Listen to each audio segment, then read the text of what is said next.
Hoy día vamos a comenzar con el coloquio de este mes de octubre. Tenemos como invitado al doctor profesor Adrian Munt y el título de lo que va a presentar es Salud mental en personas privadas de libertad. Como mini currículum del profesor, para tener antecedentes, es profesor titular de la Facultad de Medicina e Investigación del Centro de Investigación Biomédica de la Universidad Diego Portales. También es profesor asociado de la Facultad de Medicina de la Universidad de Chile, jefe de de la Unidad de Adicciones de la Clínica Psiquiátrica del Hospital Clínico de la Universidad de Chile, coordinador del programa de doctorado de psicoterapia entre la Universidad de Chile y la Universidad Católica, y forma parte del claustro académico del doctorado en salud pública de la Universidad de Chile. Así que tenemos un gran académico que nos va a presentar un tema muy interesante para que estemos compartiendo. Sí, muchas gracias, Carolina, por la invitación de hablar aquí de nuevo. Yo había hablado una vez hace muchos años atrás y yo creo que el doctor Florenzano también estuvo. No recuerdo si los otros también me han visto en esta ocasión. Ahora tengo muchos datos nuevos, entonces yo espero que sea entretenido y les voy a llevar a un ámbito, tema que quizás no conocen tanto y no ven en el día a día, que es son las personas privadas de libertad, que son, y las cárceles de Chile, que son un mundo. Así que voy a compartir acá para empezar. ¿Se ve en modo presentación? Sí, se ve en modo presentación. Con Sin ventanas, solo la pantalla. Sin ventanas, ya, perfecto. Entonces puedo dejar las ventanas y por favor paren cuando quieran y comenten, y hagámoslo interactivo porque es una presentación larga que me pidieron, así que más entretenido cuando esté más interactivo. Em, Tengo en la agenda aspectos históricos. Algún tema que he investigado desde que llegué a Chile en 2012 y desde antes ya en Europa un poco, que son los indicadores de institucionalización psiquiátrica, y entre ellos están las tasas de encarcelamiento, que me llevó a este tema, los problemas de salud mental en personas privadas de libertad.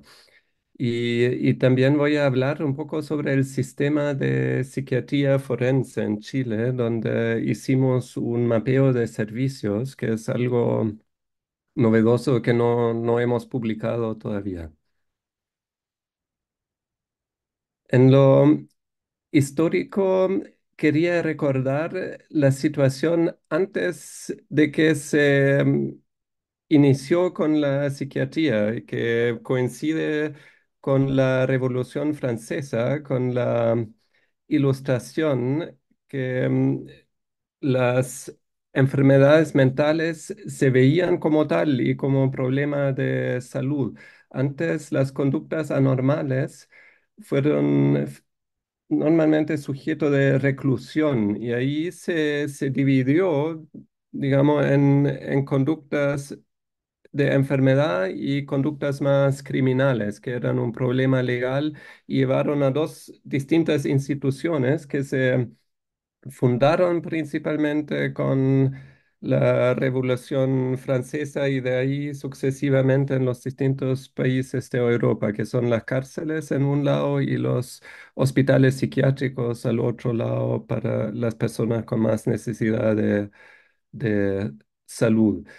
Em, y esta división, bueno, no tiene una línea tan clara, tan biológica como a veces pensamos hoy en día. Y quería preguntarles si conocen enfermedades que al mismo tiempo son delitos también. Eso quizás más para los residentes, una pregunta. Em, si les ocurre algo que está al mismo tiempo en el código de las enfermedades, en la clasificación internacional y al mismo tiempo en los códigos penales, que donde no nos resultó, digamos, esta línea tan clara de separación. ¿Alguien quiere comentar ahí?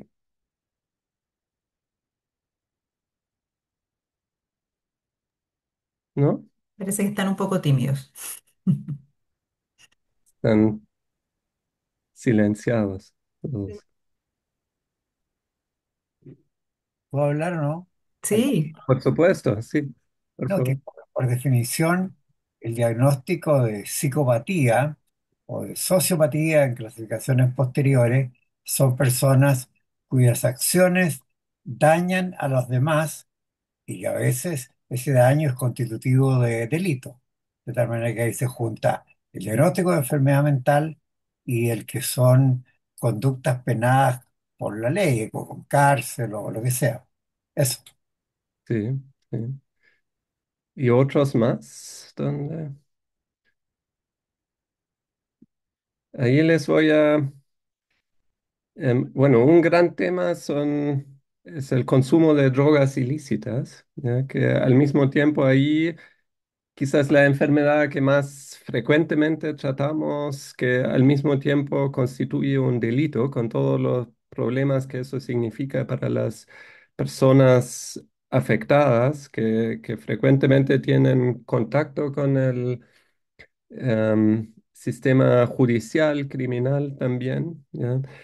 Pero al mismo tiempo esta enfermedad cumple con todos los criterios que pedimos em, a las enfermedades, ¿no es cierto? Con una disposición genética, biológica, con factores ambientales como cualquier otra enfermedad.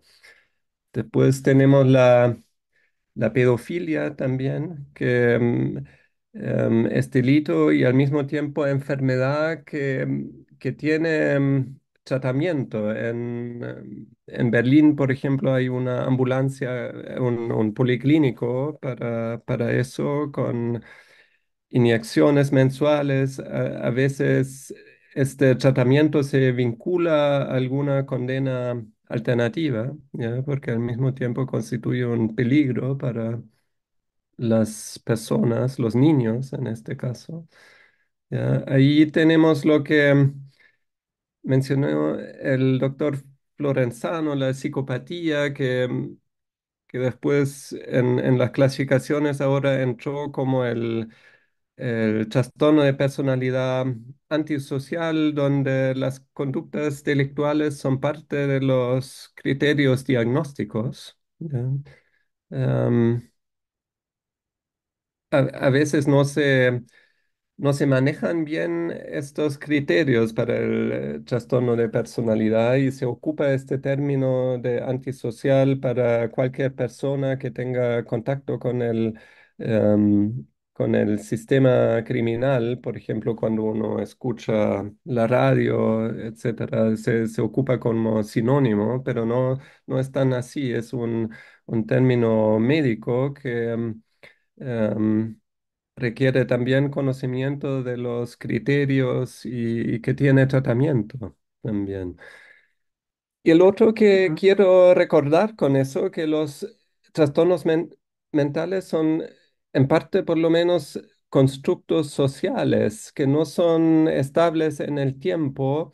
em, y no son unidades puramente biológicas, a pesar de que tengan una base biológica o una vulnerabilidad genética involucrada.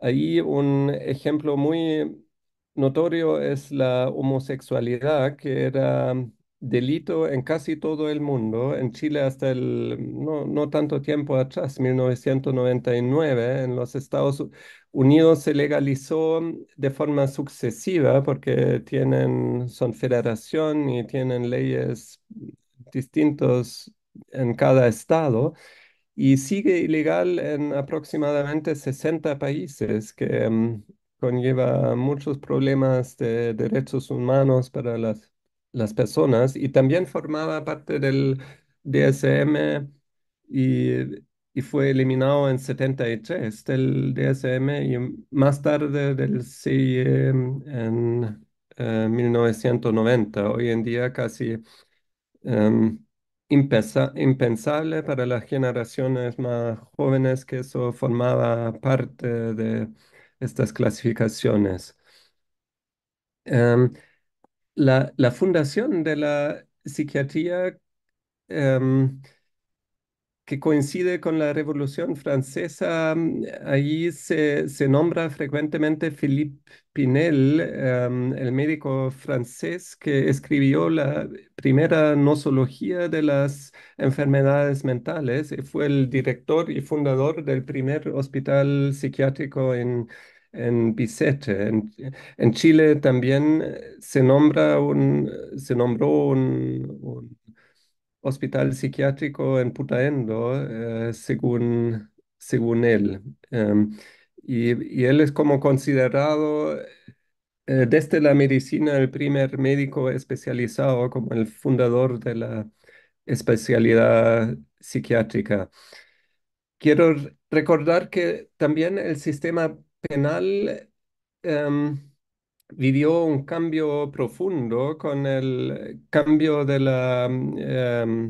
que significó la Revolución Francesa, desde el absolutismo a las sociedades más modernas, que antes las condenas eran más simbólicas, crueles, públicas, y la delincuencia fue considerado un desafío del poder absoluto del monarca y el castigo, por lo tanto, era la restitución del poder absoluto y tenía algo simbólico. No hubo un castigo para todos, pero algunos sí tenían castigos muy severos y simbólicos.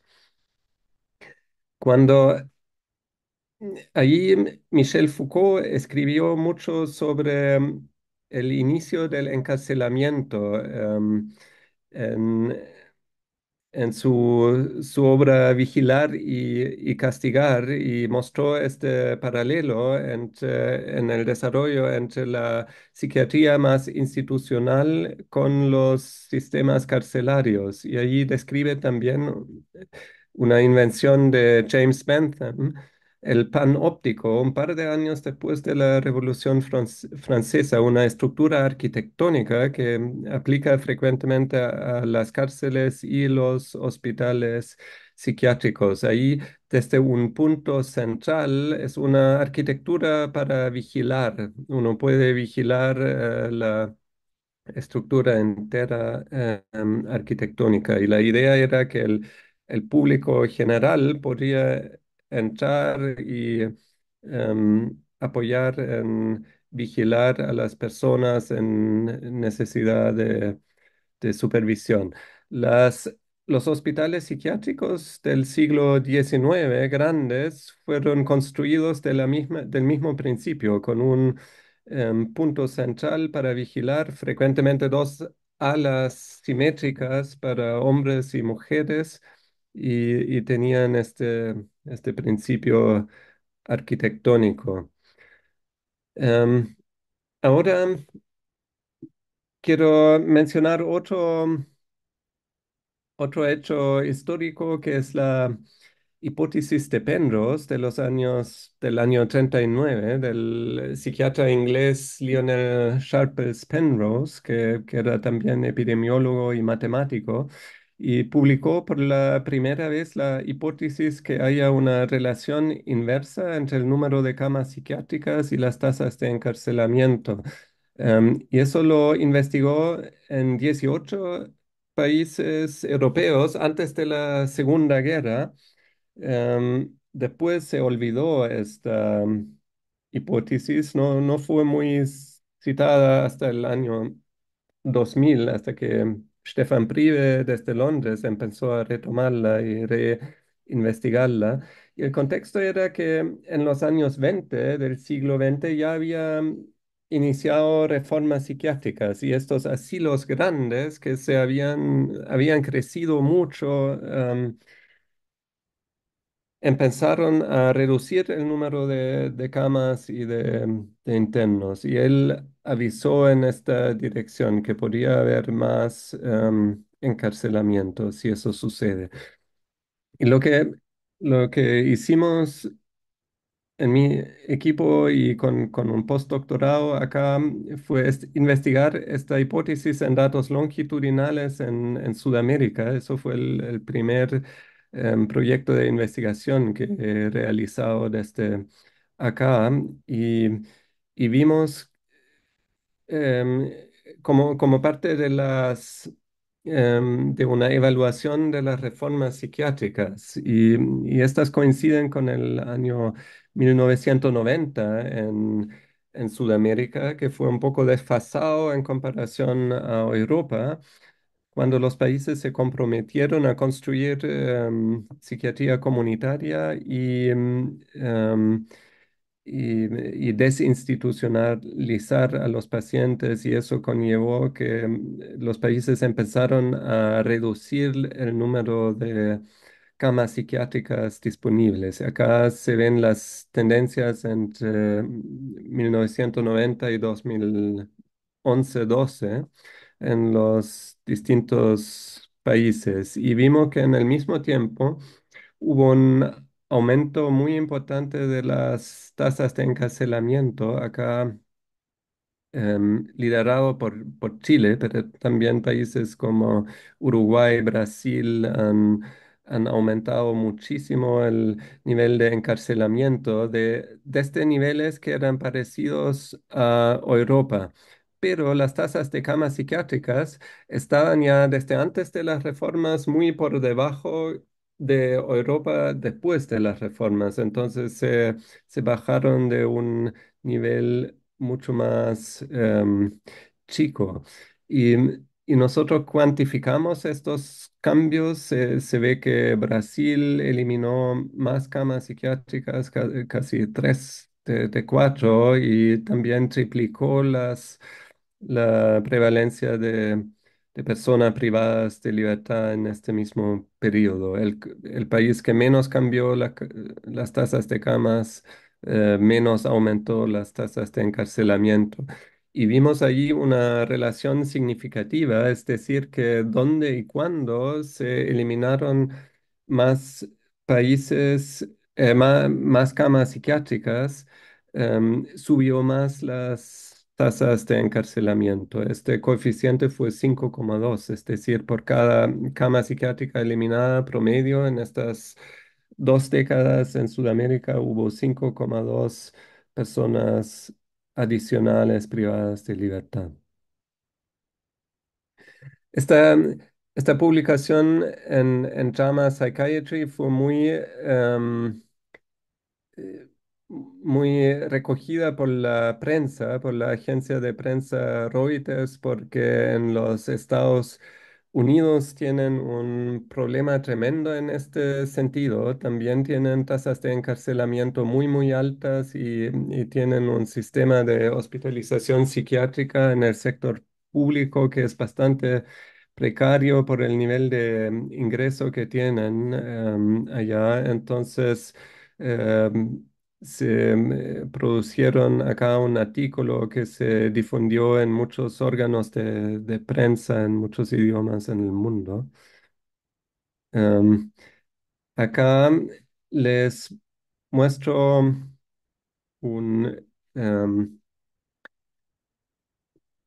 una publicación de los Estados Unidos que presume que el hospital mental más grande del país es una cárcel, de hecho, y que muchas de las personas son detenidas por delitos que ellos nombraron de sobrevivencia, ¿ya? Como relativamente poco significativos, como el hurto de comida o insumos, o entrar en alguna parte para dormir, em, que son temas, temas sociales frecuentemente que más que criminales per se.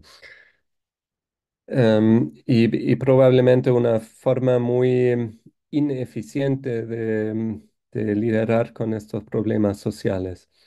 Acá, un estudio más reciente que publicamos en Psychological Medicine, donde ampliamos este primer estudio del año 2015 hacia América Latina completo, incluyendo América Central, y se mantuvo esta relación significativa entre el descenso de camas, que acá ven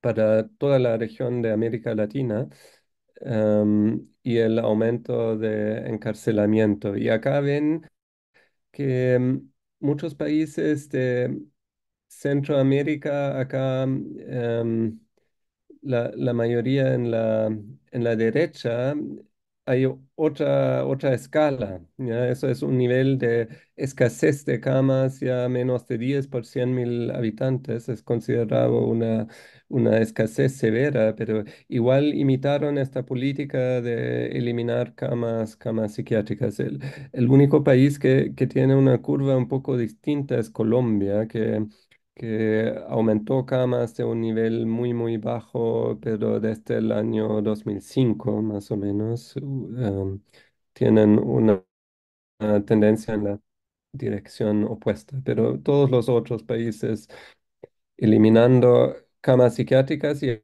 acá ven el aumento de las tasas de encarcelamiento, y eso no ocurre en la misma escala. Ya acá la escala va de 0 a 600 por 100.000.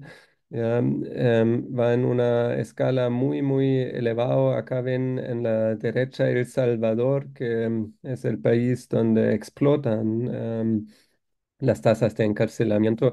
Un modelo que es cuestionable porque no hay muchos derechos involucrados, y muchas de las detenciones son sin juicio legal ahí, y igual es un modelo que muchos países miran y copian, así que ven en bastante otros países también, Costa Rica, Panamá, Nicaragua, Honduras, cómo explotan las tasas de encarcelamiento. Acá en la derecha Centroamérica, y en la izquierda em, Sudamérica, donde esta tendencia es sin cambio significativo hasta el momento. Está en curso. Em, También presentamos en esta publicación una comparación entre los países OECD, de lo cuales Chile forma parte, con América Latina, y se ve esta diferencia en el tamaño de prevalencia de camas psiquiátricas. Acá las líneas em, abajo al fondo, que bajan de más o menos 90 a 70 en los países de la OCDE, y en América Latina en un nivel que es mucho más bajo, alrededor de 10, ¿ya? Un quinto o menos de un quinto de las tasas de la OCDE, también con esta tendencia a la baja. Y si notan, en la OCDE hubo un cambio de tendencia en los últimos años. Ahí subieron de nuevo y bajaron las tasas de encarcelamiento. Las tasas de encarcelamiento se cruzaron en el año 2004 entre América Latina y la OCDE, y sigue en tendencia hacia arriba sin ningún freno, y eso es estas tendencias son muy desproporcionadas. Em, Nosotros tuvimos un equipo en un Fondesit para investigar eso en distintas partes del mundo, especialmente en países de bajos y medianos ingresos. Entonces lo hicimos también en la región árabe de Eastern Mediterranean y publicamos eso recientemente con Enzo Rosas también.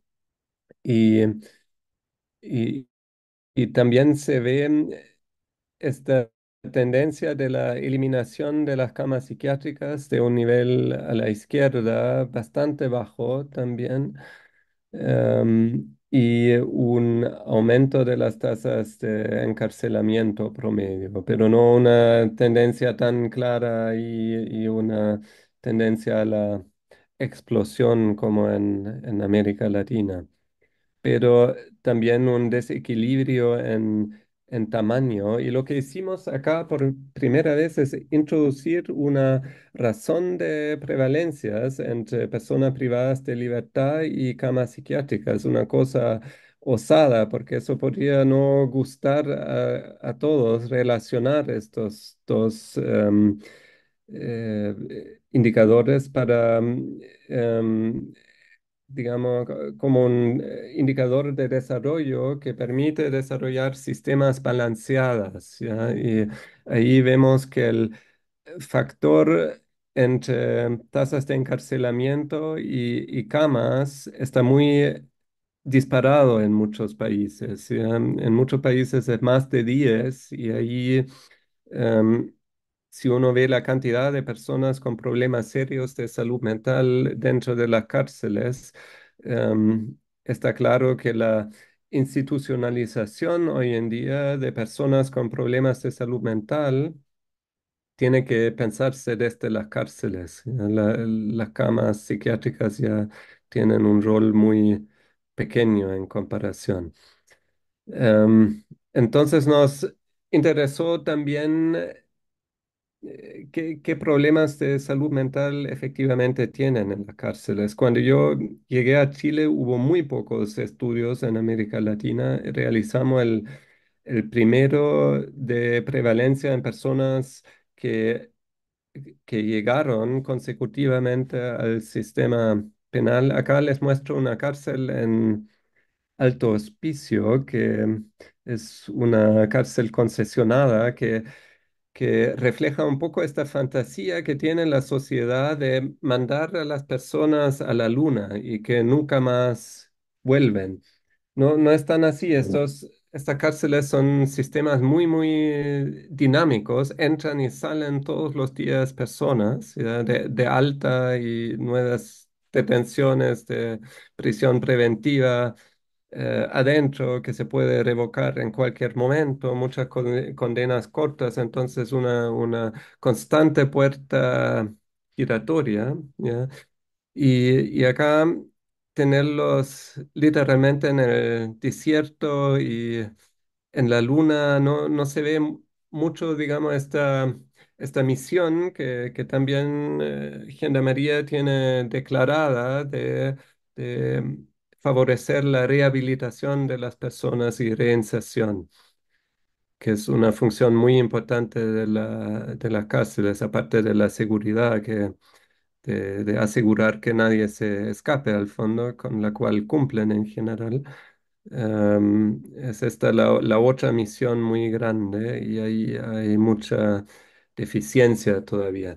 Esta imagen muestra un tema muy importante en muchos lugares, también podría ser, es de Filipinas, podría ser de América Latina, de sobrepoblación que muestra el tema de problemas de derechos humanos, que eso significa. em, y en Filipinas, ustedes saben probablemente que el dictador Duterte declaraba esta guerra contra las drogas y metía a todos los adictos a la cárcel. ¿Ya? Quizás no la forma más justa y eficiente de abordar las adicciones, em, pero ocurre a menos grado en muchos países. Si uno ve em, las cárceles, las poblaciones carcelarias está lleno de adicciones. Y acá les muestro este primer estudio epidemiológico, uno de los primeros en América Latina, el segundo. De hecho, hubo uno antes pequeño de Brasil. Y, y este, en diferencia a lo que había antes, ocupaba un muestreo de ingresos consecutivos al sistema penal. Entonces, muestra realmente en qué estado llegan, al sistema penal y lo descompensado que están. Encontramos tasas muy altas, sorprendentemente altas de riesgo de suicidio, de psicosis. Uno de 5 hombres llega psicótico y casi una en 10 mujeres. Y eso realmente es preocupante. Al momento del ingreso es muy difícil distinguir cuántas de estas psicosis son endógenas y cuántas son inducidas por sustancias y en cuántas es una mezcla. Es muy difícil decir eso. El instrumento estandarizado no puede detectar eso, pero estaban presentes altamente prevalentes síntomas psicóticos.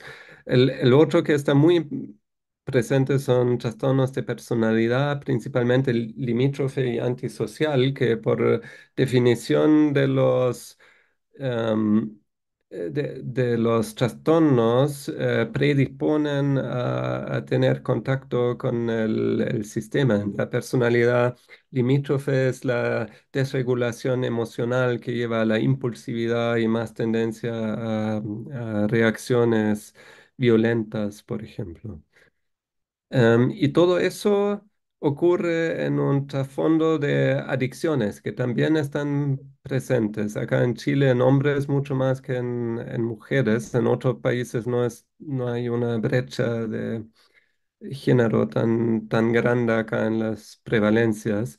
Pero 3 de 4 hombres cumplen criterios de una adicción, no solo consumen, pero cumplen criterios de la adicción y muchos de ellos a drogas ilícitas, casi la mitad asociada a cocaína o pasta base en los hombres.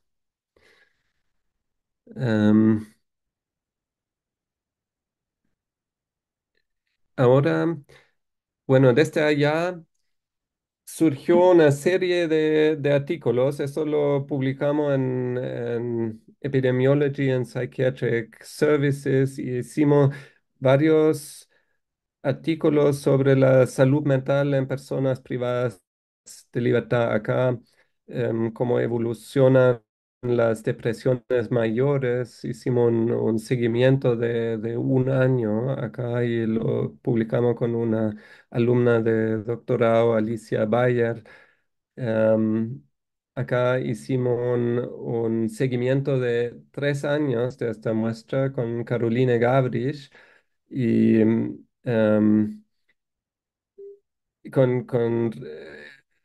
resultados muy interesantes también que algunos de estos trastornos se estabilizan un poco dentro del sistema penal en lo global, aparte de los que entran con psicosis, los otros mejoran un poco el nivel de síntomas en comparación al momento del ingreso. Y el otro que hicimos mucho con Gerge Barani, que fue un alumno mío de la Charité y después de Londres y ahora em, sigue en Londres. Son revisiones sistemáticas donde sintetizamos la evidencia a nivel mundial acá de los trastornos por estrés postraumático. Publicamos sobre eh, las estructuras subyacentes de la comorbilidad con Yuri Ignatieff y les voy a mostrar algunos de estos datos. Acá otra revisión sistemática sobre la prevalencia de trastornos mentales severos y trastornos por uso de sustancias personas privadas de libertad en países de bajos y medianos ingresos. Con Gerge, acá hicimos un estudio cualitativo sobre en personas con problemas de salud mental graves en el seguimiento de 3 años en la cárcel. Y y acá otra revisión sistemática sobre el tema de comorbilidad, la prevalencia de comorbilidad. Acá la incidencia de suicidios en Sudamérica con un alumno de doctorado de Berlín, Francesco Fritz. Y, y últimamente nos hemos metido con un Fondesit actual en tema de mortalidad en personas privadas de libertad y acá sintetizamos la evidencia de suicidio, de registros mundiales de distintos países y eso lo publicamos el año pasado en Lancet Psychiatry. Quería mostrarles en un poco más de detalle uno de los trabajos que hicimos sobre las comorbilidades. Vimos esta triada, esta triple comorbilidad que es muy grave y ustedes saben eso desde lo clínico, cuando ocurre un trastorno mental grave, que son o las psicosis o trastorno bipolar o depresión mayor, más un trastorno de personalidad, más un trastorno por uso de sustancias. Y la prevalencia total de eso fue casi un tercio de las personas privadas de libertad al momento del ingreso en Chile, y más hombres que mujeres que cumplieron con esta triada. Pero acá se ya notan con esta triple comorbilidad que se requieren servicios muy especializados y frecuentemente se necesita una cama. ¿Ya? Si no, muy difícil abordar eso desde lo ambulatorio o con servicios que no son muy activos o prestan internación por lo menos por un tiempo corto para el momento de la desintoxicación. Em, este es el trabajo que realizamos sobre la prevalencia de comorbilidades a nivel mundial y estimamos que esta comorbilidad grave entre trastorno, entre psicosis y trastorno por uso de sustancias era 3,5% a nivel mundial, sintetizando los distintos estudios.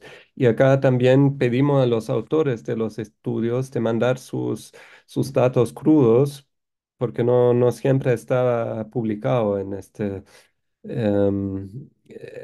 combinación para nosotros poder hacer los cálculos cuán frecuente es la coocurrencia. Pero la mitad de las personas con psicosis que entran al sistema penal también tienen TUS, ¿ya?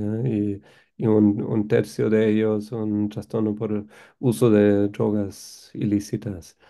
Entonces calculamos esta prevalencia también para el nivel mundial y se ve que em, 300 estimamos que 380.000 tienen esta comorbilidad grave entre psicosis y TUS en las cárceles y casi 1 millón con depresión mayor y TUS en cada momento en las cárceles en el mundo. Este estudio es más psicopatológico. Y lo trabajamos con Stephanie Baggio de Suiza, que tiene experticia en estadística y análisis de redes. Y para entender mejor la comorbilidad, hicimos un análisis de redes y vimos cuán cerca y cuán fuertemente conectados están entre sí. y vimos que el trastorno por estrés postraumático y la psicosis caen un poco afuera de esta red, pero en una red de comorbilidades, ahí en el centro, el trastorno de personalidad borderline, BPD acá, que se asocia con muchos otros cuadros, con el trastorno de personalidad antisocial en esta población, con el trastorno por uso de drogas ilícitas, con los trastornos ansiosos, con la depresión mayor. ¿Ya? Acá ven en este rol central de una comorbilidad compleja el borderline personality disorder. Y acá hicimos con Yuri Ignatieff un análisis de clases latentes, también de comorbilidad. Y se ven acá en esta clase uno que hay la mitad que no tiene muchas comorbilidades. En la clase 2 30% que tienen trastornos más del espectro externalizante, que son los trastornos de personalidad y por uso de sustancias.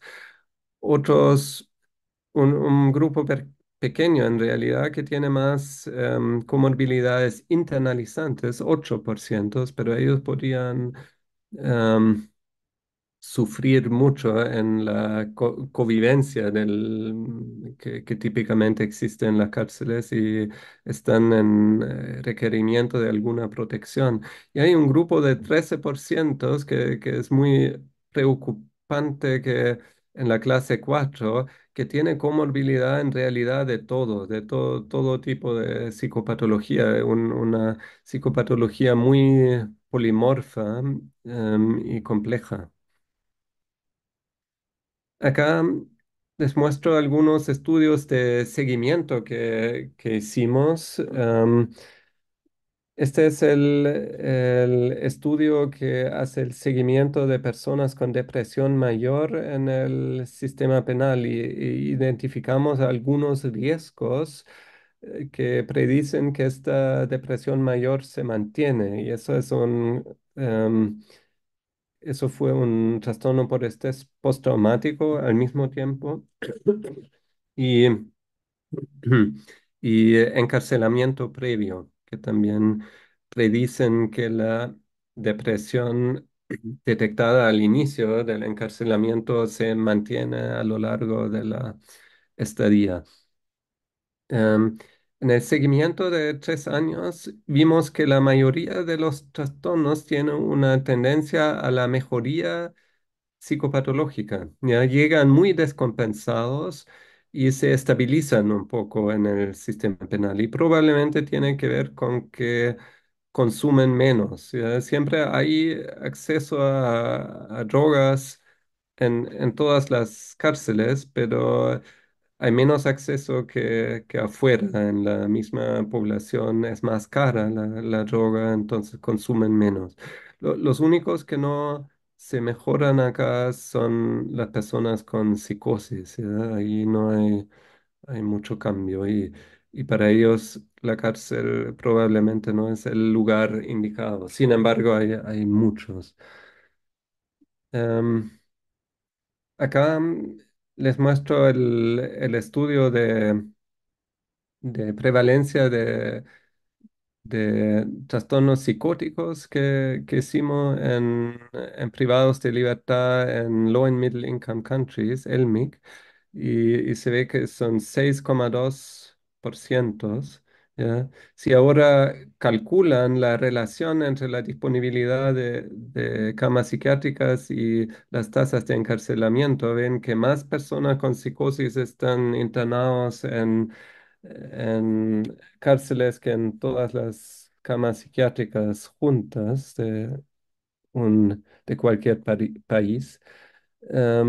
Acá la prevalencia de depresión mayor, ya que también es muy relevante, muy importante, acá de 16% si sintetizamos toda la evidencia de los distintos países con bajos y medianos ingresos.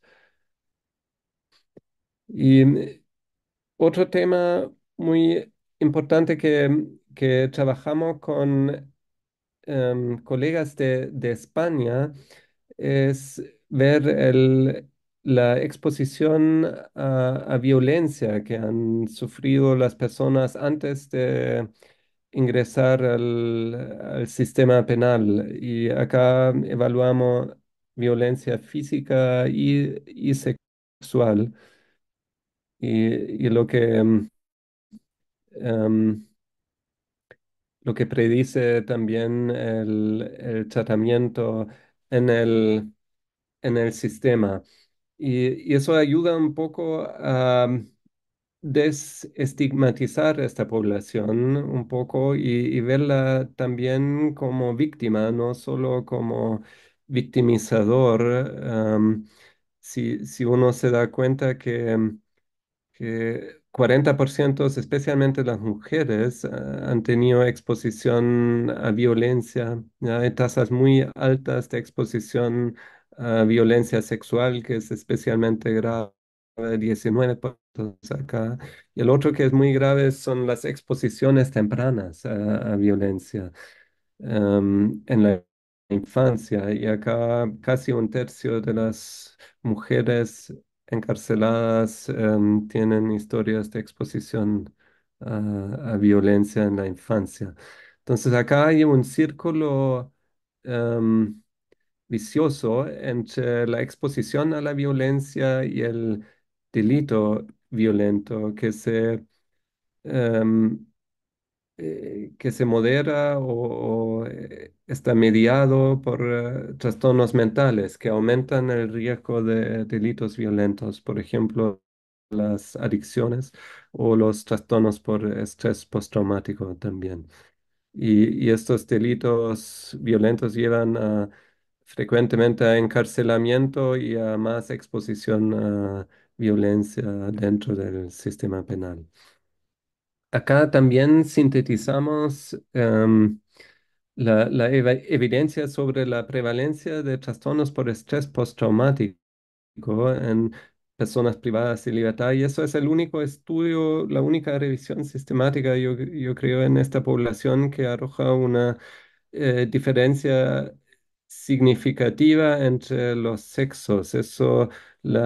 La presencia actual de un TEPT era más prevalente en mujeres, casi 10% de la población carcelaria en comparación a 4 en los hombres. Y eso es la prevalencia de por vida también en las publicaciones buscamos aquellos que en algún momento han tenido un trastorno por estrés postraumático en algún momento en la vida y allí sube la prevalencia a 41% en hombres y 18, no, 18 en hombres y 41 en mujeres. También se mantiene una diferencia significativa entre los sexos. Y bueno, en estas revisiones sistemáticas también normalmente se realiza una meta de regresión en la cual se exploran factores que se asocian con esta heterogeneidad en el outcome. Y acá los estudios de los Estados Unidos y de países con altos ingresos tenían tasas más altas. Acá, em, en este estudio, evaluamos la incidencia de suicidio en cárceles de Sudamérica, en la izquierda en hombres, en la derecha en mujeres, y aquí ven el riesgo relativo a la población general.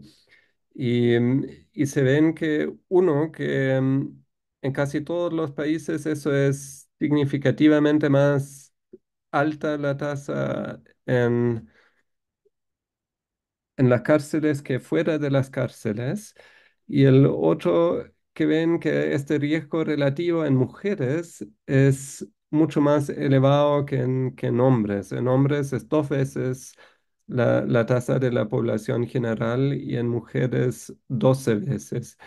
Y eso a pesar de que las cárceles son espacios controlados en los cuales s- un poco como en la hospitalización psiquiátrica, se quitan objetos peligrosos o objetos con los cuales uno podría suicidarse, como cuerdas, por ejemplo, y em, es un espacio supuestamente libre al acceso de métodos para suicidarse. Sin embargo, es em, muy frecuente el suicidio.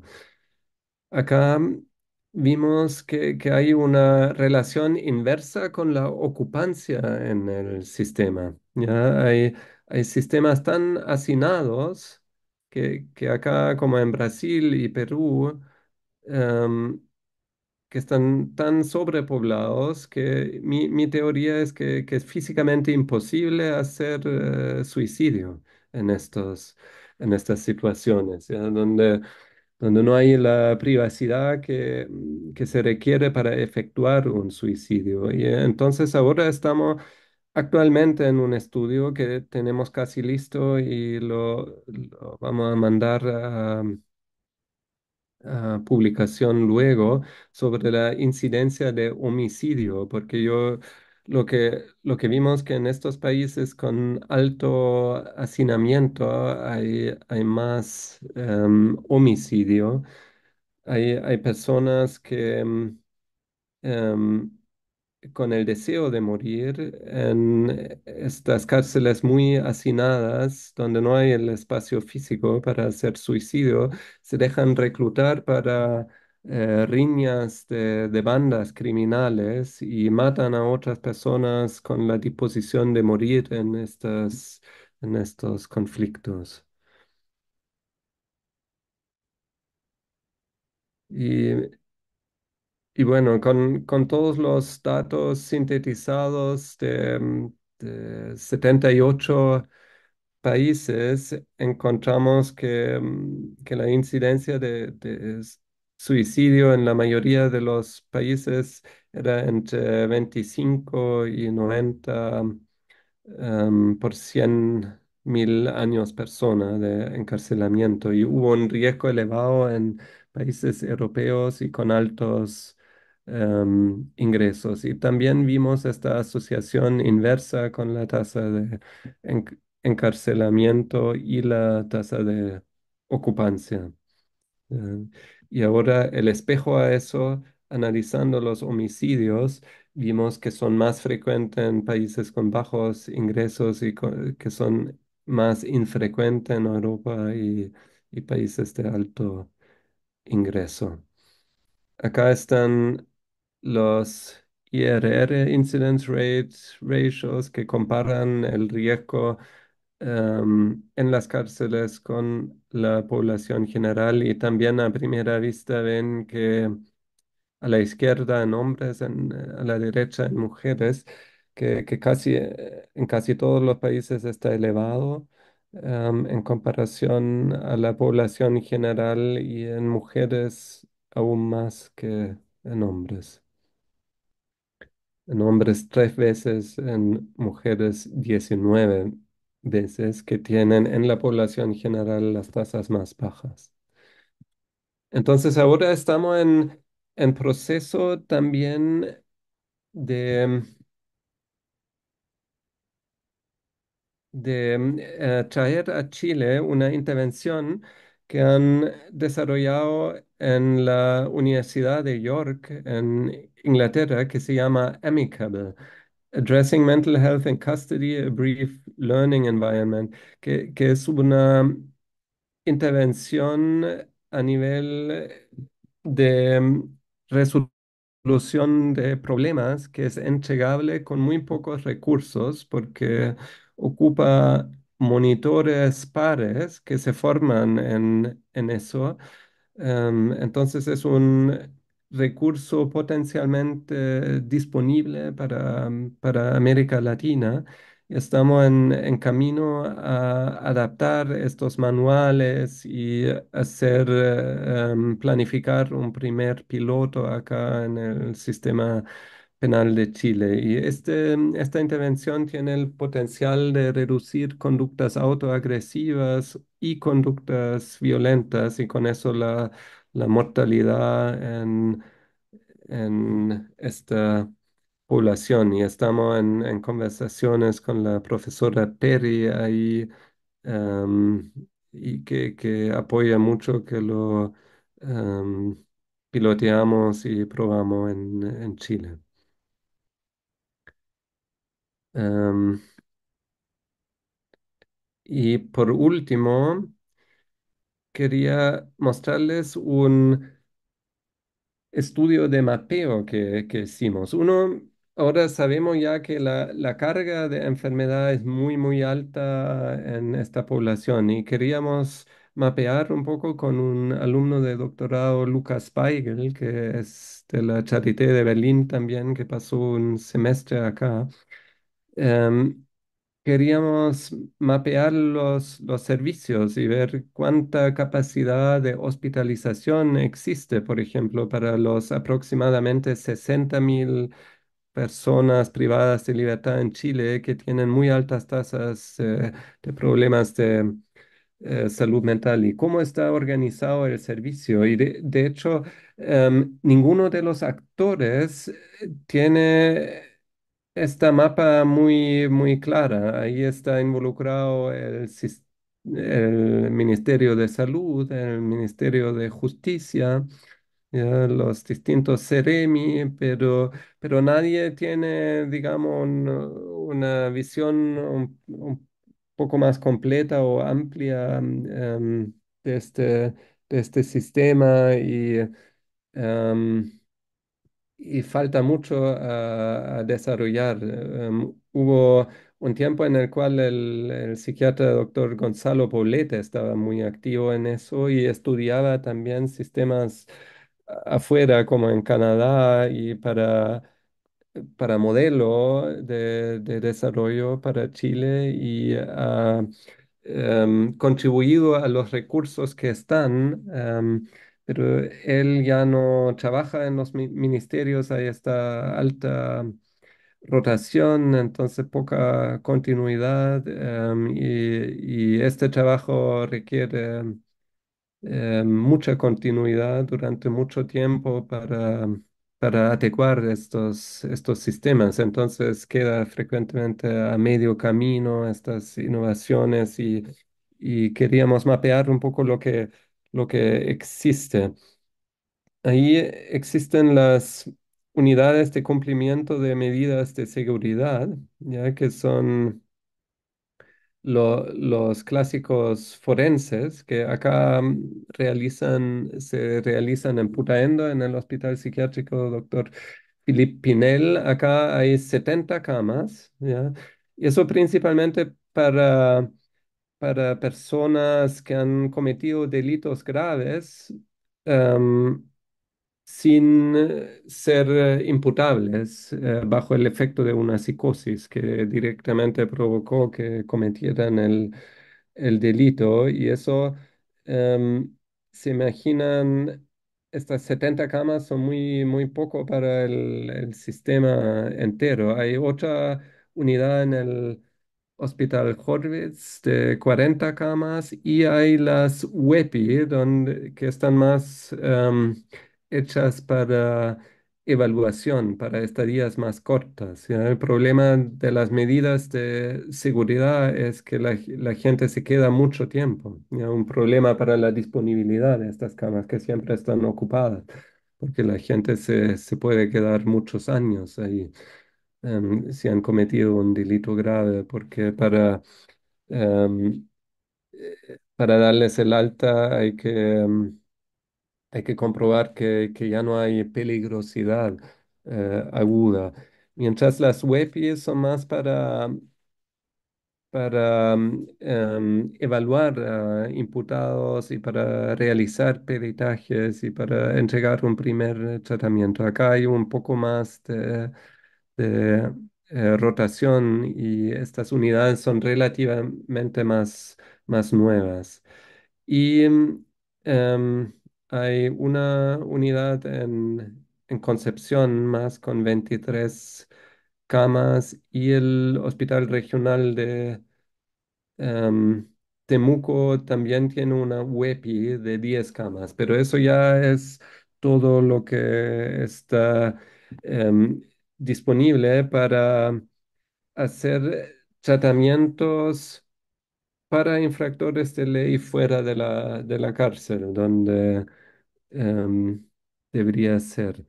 Para motivos pragmáticos hay y debería haber también hospitalización psiquiátrica intrapenitenciaria, ¿ya? Porque las personas se pueden descompensar adentro y hay mucho requerimiento también. Y como estos otros recursos vieron que se concentraron en la región central, construyeron las UPFT y UPFHI, que son las unidades de hospitalización en los extremos del país, una arriba en Arica y la otra en Magallanes, pero son unidades chicas también, que em, ahí en Arica cuentan con 14 camas y en Magallanes con 6. Pero eso cierra un poco un gap muy importante. No es cierto que antes, cuando alguien se descompensaba en Magallanes, tuvieron que trasladarlo a Santiago, ¿ya? Para entregar un tratamiento? Eso con una persona que es privada de libertad, que requiere un transporte en furgón de gendarmería. Ven lo complicado que es eso y la situación geográfica que no favorece que estas personas estén tratadas cerca de su contexto comunitario, familiar, donde se puede trabajar en la reinserción realmente. Y quiero cerrar ya. em, citando a Nelson Mandela, que es un gran ídolo, murió en 2013, el ex presidente de Sudáfrica, que movió mucho la aguja en cuanto a derechos humanos de personas privadas de libertad. Uno que tiene un rol protagónico en terminar con la apartheid, que estuvo varias décadas en la cárcel, que uno de los pocos que tiene muy clara que la contribución que las cárceles pueden hacer hacia a una sociedad más segura es de tratar bien a los privados de libertad con profesionalismo, con respeto de los derechos humanos y con un enfoque em, reinserción. Así que, y eso, quería agradecer también a las unidades que han auspiciado esta investigación. Muchas gracias, Adrián. Súper interesante el tema.